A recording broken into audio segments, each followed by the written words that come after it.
Right now, waiting to learn whether there will be a Senate hearing next week over a sexual assault allegation against the president's Supreme Court nominee. Remember that story?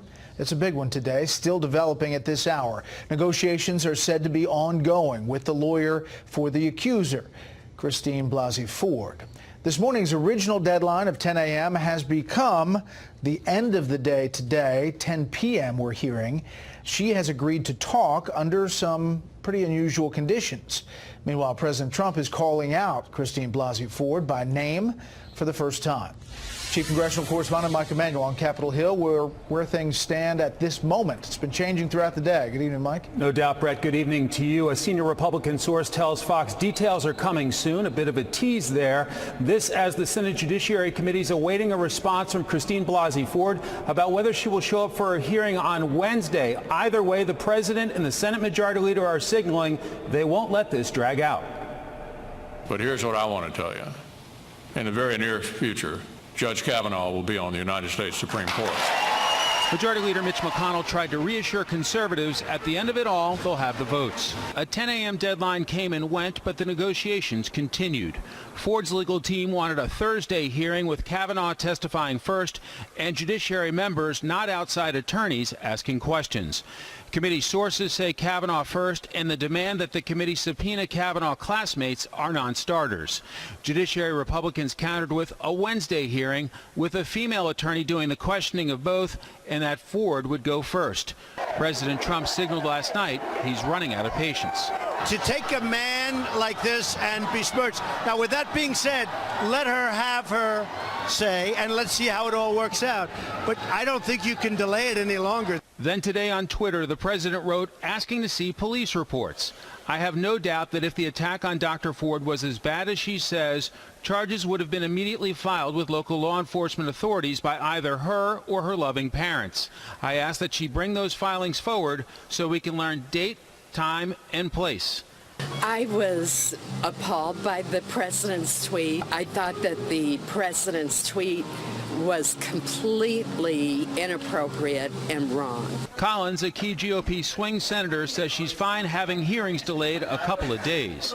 Former Vice President Joe Biden, a former Judiciary chairman, said there should not be a vote if Professor Ford decides against testifying.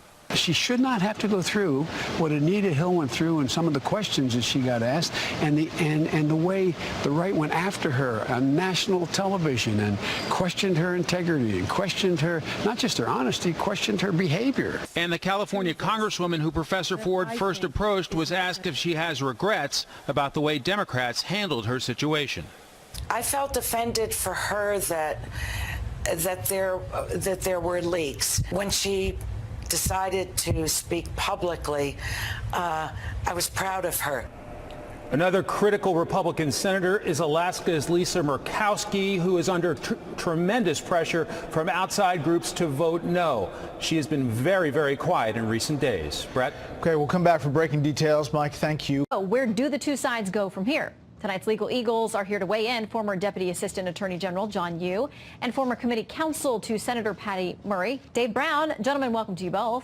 Good evening, Shannon. Thanks. Okay, so let's talk through a little bit of this. Senator Grassley today, in a letter to the Democrats on the committee, said this. He said they have interviewed Judge Kavanaugh. He didn't hesitate. He's been forthright. He knew it was under a felony penalty if he is lying. We invited the minority staff to participate and ask Judge Kavanaugh its own questions, but the minority staff declined. The majority staff has also sought to set up interviews with Dr. Ford, Mark Judge, and two other alleged witnesses. The minority staff is welcome to participate in the investigative process as well, but it has thus far declined. Dave, does that hurt their case if they don't join in this process?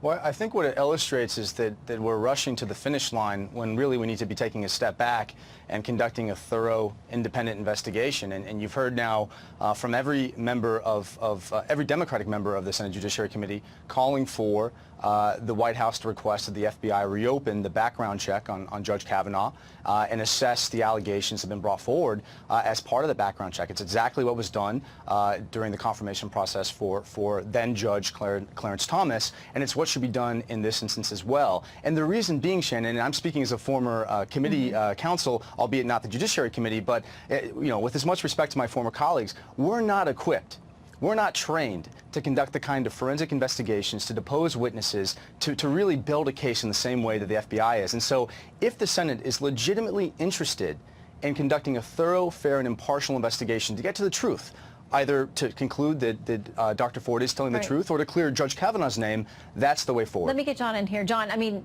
to my understanding, there are investigators on staff to do this very thing. And the FBI has repeatedly said, at least publicly, they don't go out and do criminal investigations on something that happened 36 years ago. They wouldn't have jurisdiction, and this is not what they do, that this is what the Senate committee, Democrats and Republicans, should be doing. Well, Shannon, I was general counsel of the Senate Judiciary Committee, and there is a routine procedure for exactly this kind of case. There are people who always might raise doubts, come in with different questions as a nomination is nearing its consideration by the Senate.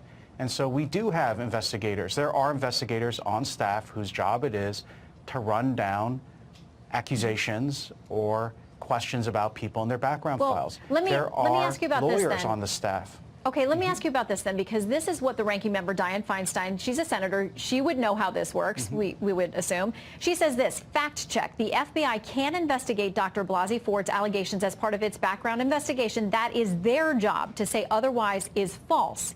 It investigated Anita Hill's allegations of sexual harassment against Clarence Thomas. It should investigate this too. So is it their job or the committee's job, John? There's confusion about what the FBI does here. The FBI is not conducting a criminal investigation. Even if this happened yesterday, they wouldn't be conducting a criminal investigation, because if this were a crime, it would be under state jurisdiction. The FBI wouldn't have that job. In this kind of function, the FBI is just helping the Senate conduct a background investigation, which is collecting all the information about someone, maybe making determinations about the credibility of the information about them, but they're not out there trying to solve crimes. They're not conducting forensic investigations like you would with a crime. They present that information to the committee. In this case, in the Kavanaugh case, there is no forensics. This is 35 years ago. The only stories you need to hear from are from Kavanaugh and Dr. Ford, and maybe a few other witnesses, and you have to make a credibility determination by each senator about who's telling the truth, and then they take that into account when they vote on whether to give their advice and consent. And Dave, we all know that Senators Grassley and Feinstein are good friends. They are complimentary to each other all the time, but there's a little back and forth today. This letter from Senator Grassley to Senator Feinstein says the fact is that these allegations could have been raised both within the last 7 weeks and in a way that protected Dr. Ford's anonymity. Instead, you chose to sit on the allegations until a politically opportune moment. He went on to say that he can't overstate how deeply disappointed he was, Dave. And in senatorial language, that's a pretty stern letter.